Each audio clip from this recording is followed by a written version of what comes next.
Not far away and situated at the mouth of Galway Bay are the spectacular cliffs of the Aran Islands. There are a few passenger ferries that run year-round, bringing goods and people on and off the island, but there are no guarantees on the freshness of the ferry's coffee.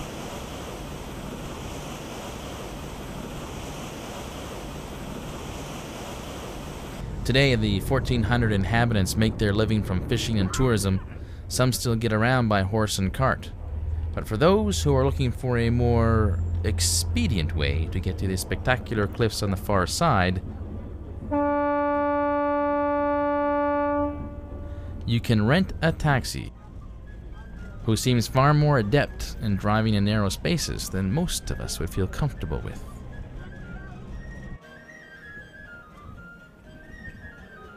But once you've arrived at the entrance to the park, you can start winding your way up the hill, following a rock-strewn path that leads to the highest point of the main island. For your efforts, you're rewarded with a powerful view of the cliffs below.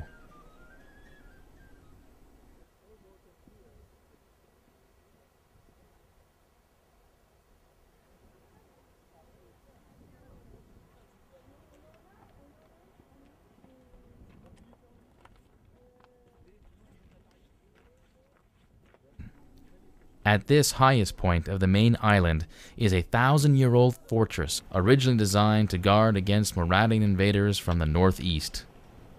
Not exactly a coveted posting at the time, especially during the blustery winter months, but an excellent day trip for anyone today.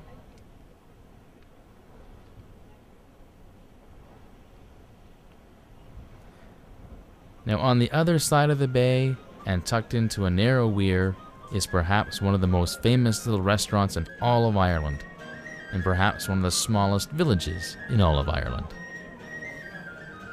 Here we are on the west coast of Ireland in the town of Clarenbridge. Now, Clarenbridge is very famous for their oysters and Morans on the Weir, but they're also very famous for a very strange breed of drivers.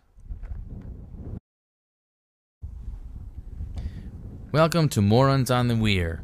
Despite its location and peculiar road caution signs, this cozy little inn has developed an excellent reputation for seafood and is known far and wide by celebrities, royalty, and commoners alike.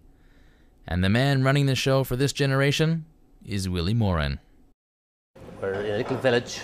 We're about 12, 13 houses. A seaside little village. Where we're standing, actually, the pub itself is over 250 years old. It's owned by the Morren family for at least 250 years, and I am the 6th generation of Morrens. So we're here for quite a while.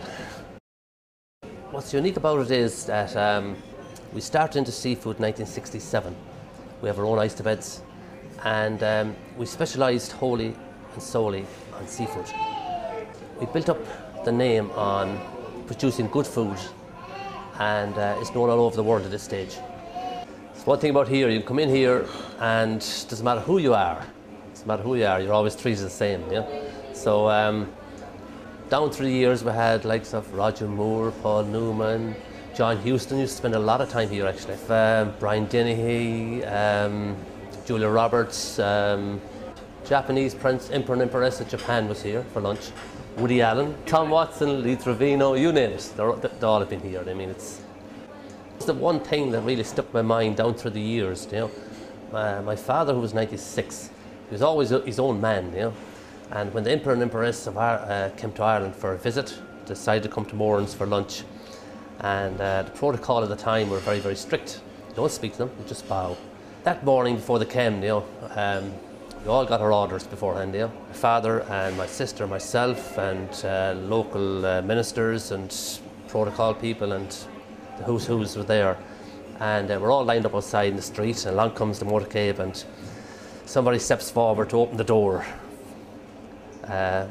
for the Empress to come out. And the first thing my father did was he stepped forward and he out his hand, he says, "How are you doing? You're heartily welcome."